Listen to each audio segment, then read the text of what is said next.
বন্ধুরা good morning.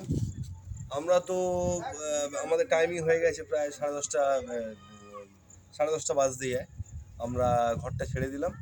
এবারে এখান থেকে আমরা কাছে জামা কাপড় সব পরে নিয়েছি।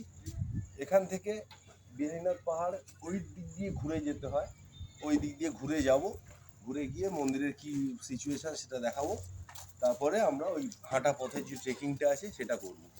আর এখন অবধি না খাওয়া অবস্থাতেই রয়েছি, বলতে গেলে উপোস, মানে স্নান টান করে এবারে শঙ্কর ভগবানের কাছে যাব, গিয়ে প্রার্থনা করব, তারপরে এখান থেকে বিহারীনাথ ছেড়ে আমরা বেরিয়ে যাব। তো ঠিক আছে বন্ধুরা, আপাতত ইয়েস, আমার জুতোটা একটুখানি নিয়ে নিতে হবে। এই কোল্ড ড্রিঙ্কসটা কোল্ড ড্রিঙ্কস নিয়েছে। ভাই হ্যাঁ, ঘর বাথরুম ভালো করে চেক করে নিয়েছিস তো? হ্যাঁ, আমি দেখে নিচ্ছি, সব ফাইনালি আর একবার দেখে নিচ্ছি। ঠিক আছে বন্ধুরা, আবার পরে কথা হবে আপনাদের সঙ্গে। ওকে ফোনটা করে তারপর জলটা